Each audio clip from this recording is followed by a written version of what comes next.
राज्यातील महापालिका निवडणुका येत्या सप्टेंबर-ऑक्टोबर महिन्यात होतील असं अत्यंत महत्त्वाचं विधान राज्याचे मुख्यमंत्री देवेंद्र फडणवीस यांनी केलंय।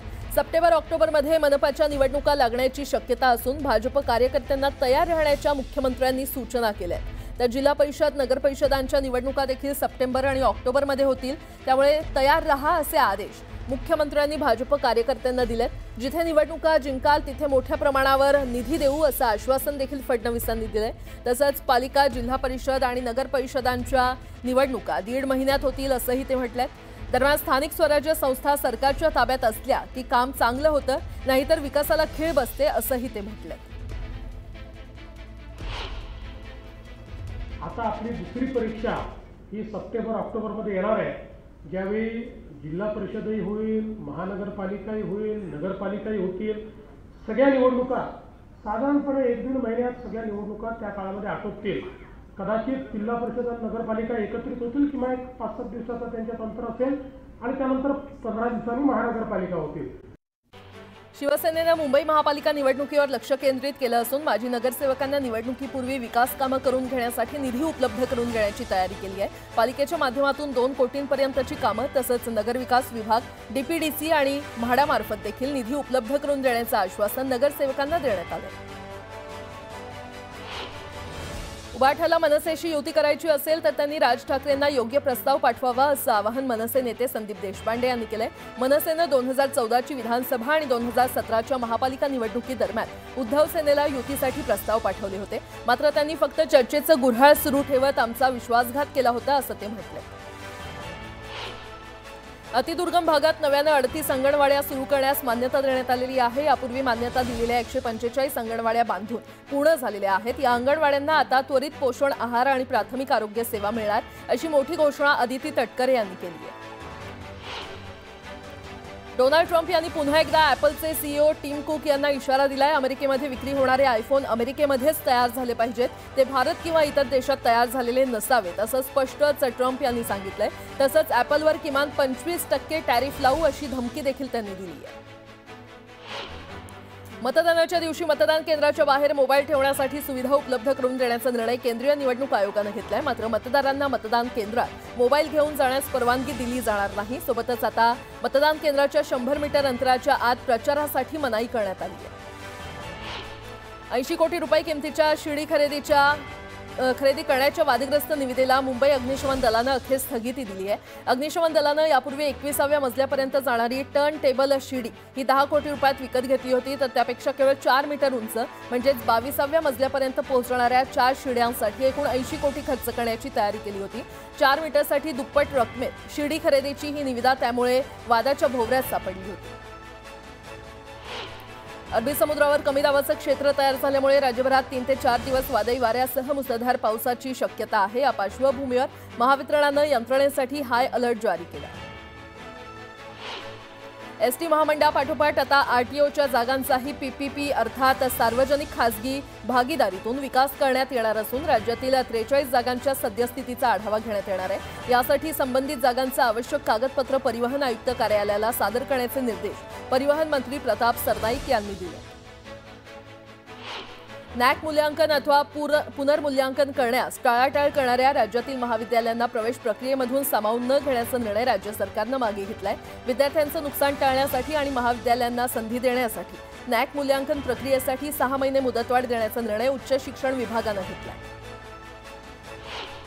एमपीएससीच्या पूर्वनियोजित परीक्षा तसंच राज्यातील महत्त्वाच्या विद्यापीठांच्या देखील सत्र परीक्षा मे महिन्याच्या शेवटच्या टप्प्यात नियोजित आहेत। मात्र तांत्रिक कारणांमुळे महाराष्ट्र राज्य परीक्षा परिषदेनं अभियोग्यता आणि बुद्धिमत्ता 2025 या परीक्षेच्या वेळापत्रकात बदल केला असून शुक्रवारी सुधारित वेळापत्रक जाहीर केलंय। नव्या वेळापत्रकानुसार ही परीक्षा 27 ते 30 मे आणि 2 ते 5 जून या कालावधीमध्ये होणार आहे।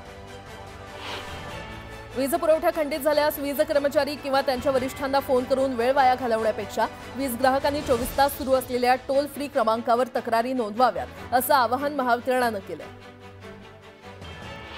खरीप हंगामाची तयारी सुरू होताच ठाणे जिल्ह्यामध्ये रासायनिक खतं आणि बी बियाण्यांचा पुरवठा वेगानं सुरू झालेला आहे। यासोबतच या निविष्ठांची गुणवत्ता सुनिश्चित करण्यासाठी कृषी विभागानं विशेष पावलं उचलली असून जिल्हा स्तरावर 1 आणि तालुका स्तरावर 5 असे एकूण 6 भरारी पथकांची स्थापना करण्यात आली आहे। अनेक महिने रखडलेल्या बदलापूर शहराच्या पाणीपुरवठा योजनेला मंजुरी देण्यात आलेली आहे। एकूण 245 कोटी 82 लाख रुपये खर्चातून ही योजना पूर्ण केली जाणार असून यात उपसा विहीर, मुख्य जलस्रोत, जलशुद्धीकरण केंद्र, पाणी उपसा यंत्रणा, जलकुंभ उभारण्यात येणार असून नव्या जलवाहिन्या देखील टाकण्यात येणार आहेत। मुंबई शहरातील नाले सफाईसाठी AI तंत्रज्ञान आणि रोबोटचा वापर होत असल्याचं उपमुख्यमंत्री एकनाथ शिंदे यांनी समाधान व्यक्त केलं। तर ही कामं 7 जूनपर्यंत पूर्ण करण्याचे निर्देश देखील त्यांनी दिले।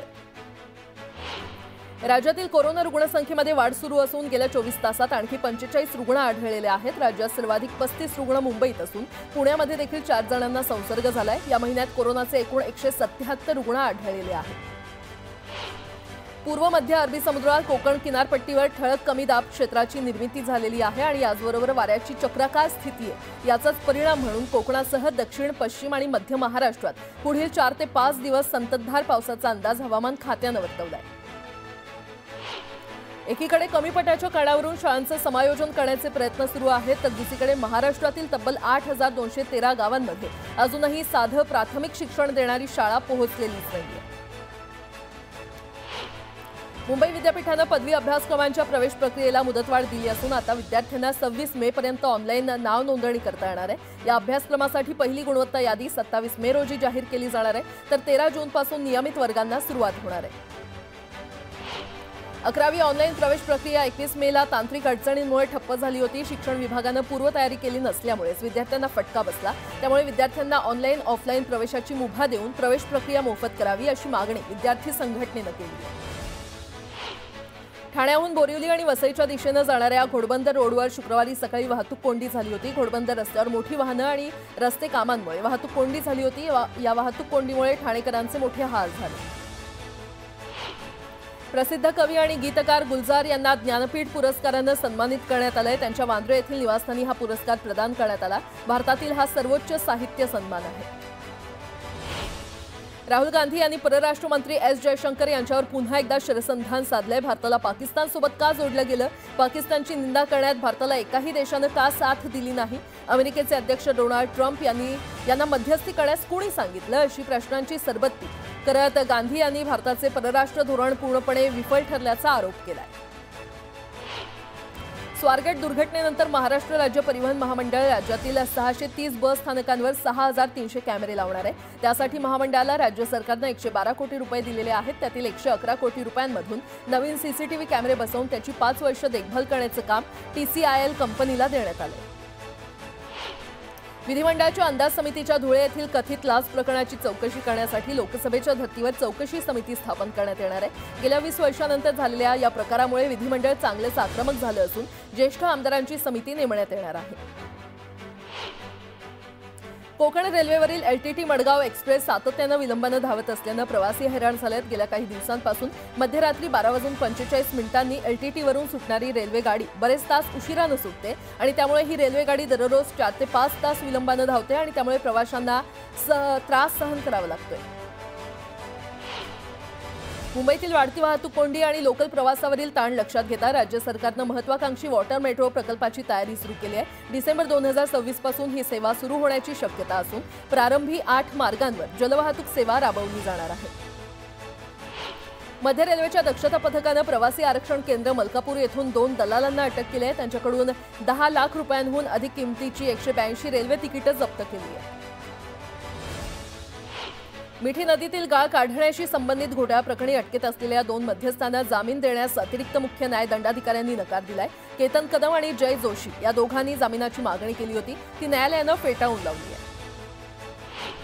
मुंबई शहर आणि उपनगरात सुरू असलेली नालेसफाईची सर्व कामं 7 जून 2025 पर्यंत पूर्ण करण्याचे निर्देश उपमुख्यमंत्री आणि शहरचे पालकमंत्री एकनाथ शिंदे यांनी मुंबई महानगरपालिका प्रशासनाला दिलेत। नाल्यातून गाळ काढण्याची कामं वेळेत पूर्ण न करणाऱ्या नालेसफाईच्या कामात हयगय करणाऱ्या अधिकाऱ्यांवर कारवाई करण्यात येईल असा इशारा त्यांनी यावेळी केला।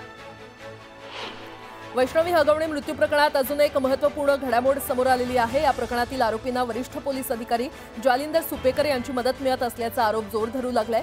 सामाजिक कार्यकर्त्या अंजली दमानिया आणि राष्ट्रवादी काँग्रेसच्या प्रवक्त्या रुपाली ठोंबरे यांनी यावर थेट सुपेकर यांचं नाव घेत गंभीर आरोप केले।